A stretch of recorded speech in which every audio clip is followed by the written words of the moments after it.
காக்கா கரண்ட் கம்பத்துல உட்கார்ந்திருக்கு, அதனால அது கரண்ட் பில் கட்டுதா? கழுதைக்கும் கல்யாணம் பண்ணி வைக்கிறோம். அந்த கழுதை என்னைக்காச்சும் கோர்ட் வாசல்ல டைவர்ஸ் கேட்டு போய் நிக்குதா? நிக்கல.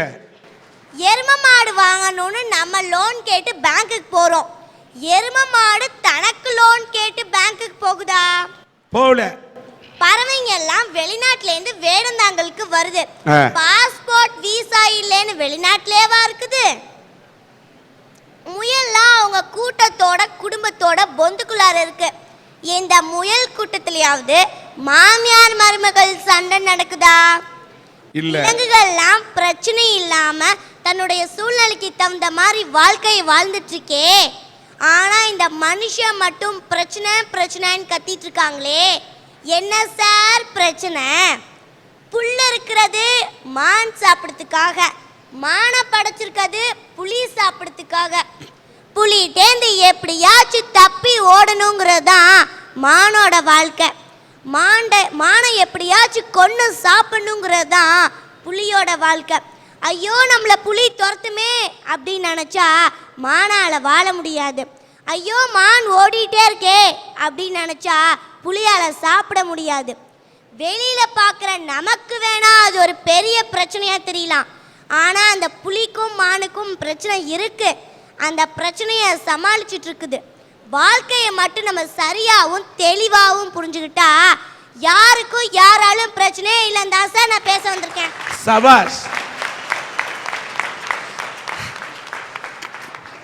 என்ன அற்புதமா, கடுகு சிறுத்தாலும் காரம் குறையாது என்று சொல்வார்கள். அப்பனைக்கே பாடம் சொன்னா முருகன் கேள்விப்பட்டிருப்போம். ஒரு சின்ன குழந்தை, அவர் பள்ளிக்கூடத்தில் படிக்கக்கூடிய ஒரு பெண். அந்த பெண் குழந்தை என்ன அழகா இங்க பேசுது பாருங்க. திறமை என்கிறது அது ஒரு பொக்கிஷம். மண்ணுக்குள்ள இருக்கிற வைரம் மாதிரி ஒவ்வொருத்தட்டும் அந்த திறமை இருக்கு. அந்த வைரம் புதைந்து இருப்பதை போன்று எத்தனையோ பேரோட திறமை புதைஞ்சிருக்கு. ஆனால் இங்கே ஒரு வைரமாக மின்னிய இந்த திவ்ய பாரதியை பார்க்கும்போது மனதார பாராட்டு. சார், பெருமைக்கும் ஏனை சிறுமைக்கும் தத்தம் கர்மமே கட்டளைக்கல். ஒருவருடைய மேன்மையும் ஒருவருடைய கீழ்மையும் அவங்க செய்யற செயல்களை பொறுத்து தான் சார். நம்ம ஏதாச்சும் ஒன்று செஞ்சோன்னா அந்த குத்த சொல்றதுக்குனே ஒரு 4 பேர் உட்காந்துருப்பாங்க. இதோ இவங்க மாதிரி ஆளுங்க சார். அந்த 4 பேத்தை பத்தி நான் பேச வரல. சென்னையில 4 உடல் ஊனமுற்றோர்கள் அவங்களாம் பஸ்ல ஏறி பயணம் செய்ய முடியலன்னு கேஸ் போட்டாங்க. அந்த கேஸ்லயும் அவங்க ஜெயிச்சாங்க. அதுக்கு ஜட்ஜி என்ன தெரியுமா தீர்ப்பு சொன்னாங்க? இனிமேல் உடல் ஊனமுற்றோர் ஏற மாதிரி படிக்கட்டை மாற்றணும்னு. அது மாதிரி ஏர்போர்ட்ல ஃப்ளைட்லலாம் உடல் ஊனமுற்றோர்களை ஏற்ற மாட்டேங்கிறாங்கன்னு ஏர்போர்ட்ல அவங்களாம் போராட்டம் செஞ்சாங்க. எதுக்கு? அவங்களுக்காக கிடையாது, மற்ற உடல் ஊனமுற்றோர்களும் அப்படி கஷ்டப்படக்கூடாதுன்னு செய்கிறாங்களே. அது மாதிரி 4 பேர் இருந்தா யாருக்கு சார் யாரால பிரச்சனை வரும்? சார், நானும் வந்ததுலேருந்து பார்க்குறேன் சார். அவங்க இவங்க மேலே பிரச்சனை, இவங்க அவங்க மேலே பிரச்சனை. என்ன சார் பிரச்சனை? அந்த காலத்தில் வேகமாக ஓட்ட வண்டி இல்லைன்னு கவலைப்பட்டாங்க. இப்போ வேகமாக ஓட்டுறதுனால ஆக்சிடென்ட் ஆகுதுன்னு கவலைப்படுறாங்க. மழை பெஞ்சா பிரச்சனை, வெயில் அடிச்சா பிரச்சனை, புயல் வந்தா பிரச்சனை. உங்களுக்கு எதான் சார் பிரச்சனை இல்லை? நமக்கு முன்னாடியும் கோடிக்கணக்கான உயிரினங்கள் வாழ்ந்தாங்க, நமக்கு பின்னாடியும் கோடிக்கணக்கான உயிரினங்கள் வாழ்வாங்க. அவங்கெல்லாம் சந்திக்காத பிரச்சனையா? நம்ம எல்லா விஷயத்தையும் பிரச்சனையா தான் பார்க்கணும்னு நினைச்சா பெத்த அம்மாலேருந்து பிறக்கிற குழந்தை வரைக்கும் எல்லாமே பிரச்சனை தான் சார். இந்த பூமியில நம்ம பிரச்சனை இல்லாம வாழ்ந்தா நம்ம வாழ்ற இந்த உலகம் நமக்கு சொர்க்கம் சார், சொர்க்கம். ஓகே, வாழ்த்துக்கள். வணக்கம் ஐயா. வணக்கம் ஐயா. இந்த உலகத்திலேயே மிகப்பெரிய சூத்திரதாரி யாருன்னு தெரியுங்களா?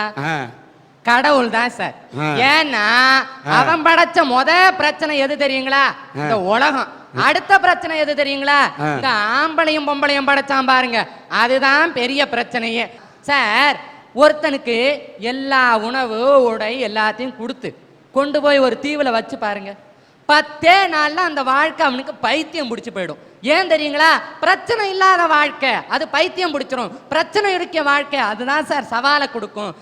இதுல நான் உங்ககிட்ட என்ன தெரியுங்களா பிரச்சனை பண்ண வந்திருக்கிறேன்.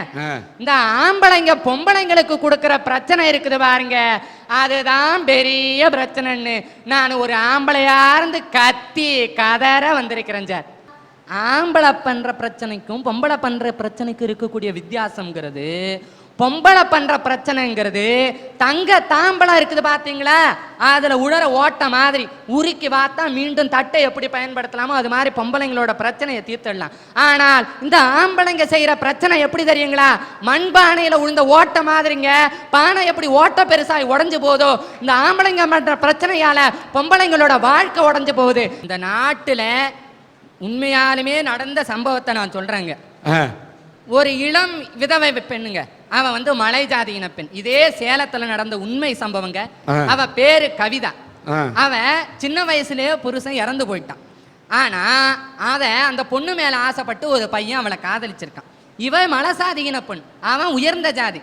2 பேருமே விருப்பப்பட்டிருக்காங்க. இதுல இந்த பொண்ணோடைய அம்மாவுக்கு என்ன தெரியுங்களா ஆசை, எப்படியா தன் பொண்ணுக்கு ஒரு வாழ்க்கையை ஏற்படுத்தி கொடுக்கணும். எல்லா அம்மாவுக்கும் இருக்கிற ஒரு நியாயமான ஆசை. அதனால இந்த பையனுடைய அப்பா கிட்ட போய் என் பொண்ணும் பையனும் ஒருத்தர் விரும்புறாங்க, அவங்க என் பொண்ணுக்கு ஒரு வாழ்க்கையை ஏற்படுத்தி கொடுங்க அப்படின்னு சொல்லி அனுப்பிச்சு வச்சு.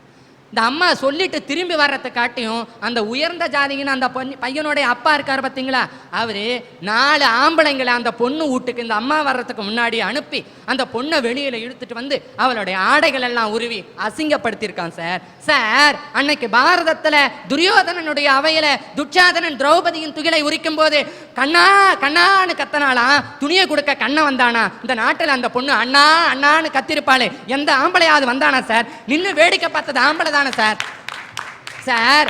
பொம்பளைங்க எந்த தொழிலை செஞ்சாலும் இலக்காரமாவே பார்க்கறது சார். இல்லைன்னு சொல்லுங்க, எப்படி போனாலும் எந்த தொழிலை பார்த்தாலும் தப்பா பேசுறாங்க சார். பொம்பளைங்க ஐஸ் விற்க போனாலும் ரைஸ் விற்க போனாலும் ஒரு சைஸா பார்க்குற ஆம்பளைங்க இன்னமும் இருக்கதானே சார் செய்கிறாங்க சார். கும்பகோணம் மகாமக விபத்து நமக்கு எல்லாருக்குமே தெரியும். அதுல இறந்து போனது ஆண்களின் எண்ணிக்கையை விட பெண்களின் எண்ணிக்கை தான் சார் அதிகம். ஏன் தெரியுங்களா? ஆம்பளை வேட்டி கட்டியிருக்கான், பேண்ட் சட்டை போட்டிருக்கான். அந்த விபத்து நடக்கும் போது அங்க இருக்கக்கூடிய தட்டியை தாவி குதிக்கிறான் சார். பேண்ட் போட்டிருக்குவேன், வேட்டியை மடிச்சு கட்டிட்டு குதிக்கிறான். பொம்பளைங்களால் அப்படி செய்ய முடியுமா? அந்த ஆடையை அணிச்சுக்கிட்டு அவங்களால ஓட முடியுமா? புடவை வச்சுட்டு ஓடக்கூட முடியாது, தாவி குதிக்க முடியுமா? அப்படி நான் அதுக்காக ஒரு கவர்ச்சியான உடை தான் அணியணும் நான் சொல்லலை. பெண்களுக்கு எது சௌரியப்படுகிறதோ அந்த மாதிரி உடை அணிகிறது தப்பு இல்லை. நீங்க எந்த மாதிரி உடை போட்டாலும் தப்பா தான் பேசுறாங்க சார். இவ புடவையில போனாலும் சேலையில ஊடு கட்டவான்னு பாடுறேன். மிடி போட்டுக்கிட்டு போனாலும் லேடிஸ் ஹாஸ்டல் அழகு சேலை, மிடி போட்ட மெழுகு சேலை, மலை மலை மலை மருத மலைன்னு பாடுறான். இவ எந்த துணியில போட்டாலும் இவளை குறை சொல்றதுக்கு ஆம்பளைங்க தயாரா இருக்கிறாங்க. நான் ஒத்துக்கிறேன், ஆம்பளையில கமெண்ட் அடிக்கணும்னு கைவாளித்தனம் பண்ணணும்னு ஒருத்தன் முடிவு பண்ணிட்டா அவ அழகி ஐஸ்வர்யா ராய பார்த்தாலும் கமெண்ட் அடிப்பான். ஒளவை பாட்டி மாதிரி ஒரு பாட்டி போனாலும் கமெண்ட் அடிப்பான். அதுல மாறுபட்ட கருத்து சொல்ல. ஆனா எல்லாருமே பெண்களை கிண்டல் பண்ணி கேலி பண்ணி இது பண்றாங்களா? கிடையாது. யாரோ ஒரு சில ஆண்கள் கிண்டல் பண்றதுக்காக எல்லா ஆண்களையும் ஒரே கோணத்தில் பார்க்க முடியாது. சொல்லுங்க சார். 60 வயசு கிழவனுக்கு 20 வயசு பொண்ணை கட்டி கொடுக்கிற கொடுமையும் இங்கதான் நடக்குது. 60 வயசு கிழவிய 20 வயசு பையன் கெடுத்த மகா கொடுமையும் இங்கதான் சார் நடக்குது. இந்த மாதிரி ஒரு பெரிய பெரிய பிரச்சனைகளையும் சிறிய சிறிய பிரச்சனைகளையும் ஆம்பளைங்க தான் பொம்பளைங்களுக்கு கொடுக்கறாங்க. அதனால ஆம்பளைங்களால தான் பொம்பளைங்களுக்கு பிரச்சனைன்னு நான் சொல்றேன் சார். சார், கல்யாணம்னா ஒரு பொண்ணுக்கு எவ்வளவு சந்தோஷம் தெரியுங்களா? அதுவும் காதல் கல்யாணம்னா 1000 ஆசைகளும் 1000 கனவுகளோடு ஒரு பொண்ணு ரொம்ப சந்தோஷமா இருப்பாங்க சார். காதல் திருமணம் தாங்க சார் எங்க அம்மா பண்ணிக்கிட்டாங்க. எங்க அம்மா ஒரு பட்டதாரி பெண், எங்க அப்பா 8வது தான் சார் படிச்சிருக்கிறாங்க. 2 பேரும் காதலிச்சு திருமணம் பண்ணிட்டாங்க. ஒரு பொண்ணு எவ்வளோ மனசுல ஆசையை வச்சுட்டு வாழ்க்கையை நடத்தலான்னு எவ்வளோ சந்தோஷமா இருந்திருப்பாங்க. அதே மாதிரி தான் சார் எங்க அம்மாவும் கோயம்புத்தூர்ல போய் தன்னுடைய குடும்ப வாழ்க்கையை ஆரம்பிக்கலான்னு போனாங்க. அப்பதான் தெரிஞ்சது எங்க அப்பாவுக்கு ஆஸ்துமா இருக்குன்னு. எங்க அப்பானால எந்த வேலைக்கு போக முடியாதுங்க சார், வீட்லயே தான் இருப்பாங்க. எங்க அம்மா வீட்டை எதிர்த்து நம்ம திருமணம் பண்ணிட்டோமே, நம்ம நல்லா இருக்கணும், நம்மளுடைய கணவனோட மானத்தை காப்பாற்றணுங்கிற ஒரே காரணம் போனாங்க. அங்கன்வாடி பணிப்பெண்ணா இருந்தாங்க சார். கோயம்புத்தூர்லேருந்து மதுக்கரைக்கு போயிட்டு வரதுக்கு 1 மணி நேரம் ஆகும் சார். ஏதாச்சும் ஒரு நாள் 2 நாள் லேட்டாக வந்தாங்கன்னா சில ஆம்பளைகளுக்கு வருது பாருங்க சந்தேக புத்தி, எங்க அப்பாவுக்கும் வந்துச்சுங்க சார்.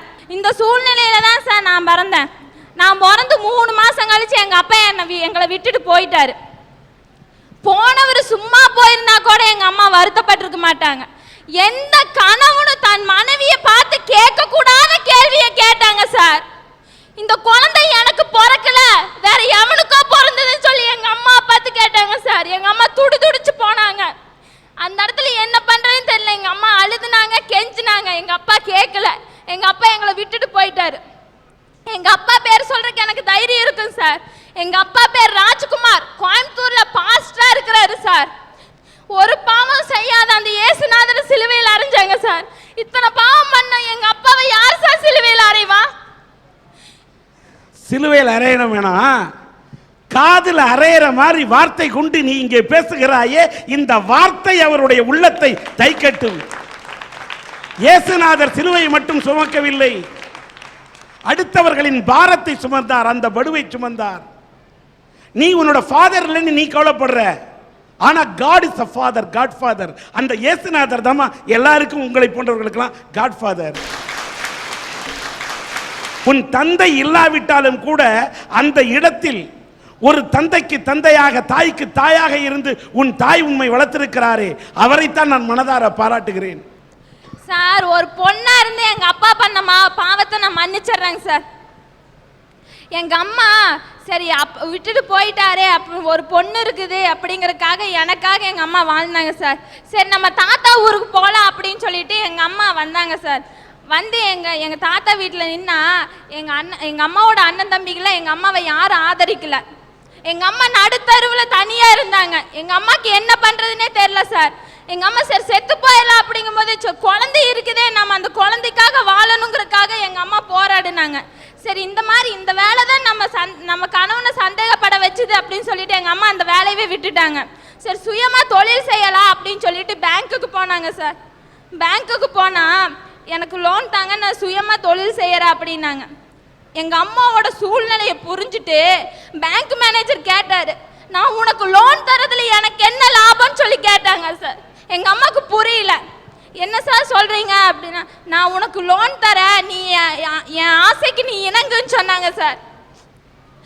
சார் எங்க அம்மா அப்படிப்பட்ட பணம் எனக்கு தேவையில்லைன்னு சொல்லிட்டு வெளியே வந்துட்டாங்க. வெளியில வந்து கழுத்துல போட்டிருந்த செயினை வித்து சுயமா தொழில் செஞ்சாங்க சார். என்ன தொழில் தெரியுங்களா? பெனாயில் நீல செஞ்சாங்க சார்.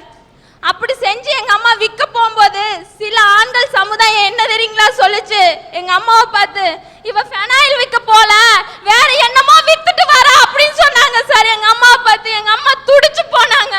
எங்க அம்மா அதையெல்லாம் மனசுல போட்டு புழுங்கி என்னை படிக்க வைக்கணுமேங்கிற ஒரே காரணத்துக்காக எங்க அம்மா என் முன்னாடி அழுகல சார்.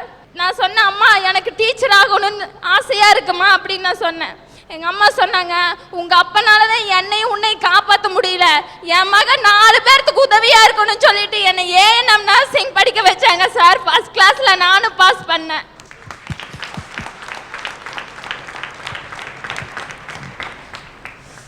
சார். படிச்சு நான் வேலைக்கு போனேன். எங்க அம்மாவோட பாரத்தை நான் 2 வருஷம் நான் சுமந்தேன் சார். சுமந்து எங்க அம்மாவுக்கு உதவியா இருந்தேன். நான் சொன்னேன், மறுபடியும் எங்கள் அம்மாட்ட சொன்னேன், அம்மா எனக்கு பிஏ லிட்ரேச்சர் படிக்கணுங்கம்மா, நான் படித்து என்னை படிக்க வைங்க அப்படின்னு சொன்னேன். எங்கள் அம்மா யோசிச்சாங்க, என்னம்மா சொல்கிறேன்? ஆமாங்கம்மா, நான் மறுபடியும் படிக்கணும்னு ஆசையாக இருக்குது, என்னை நீங்கள் இந்த வருஷம் சேர்த்துங்க அப்படின்னு.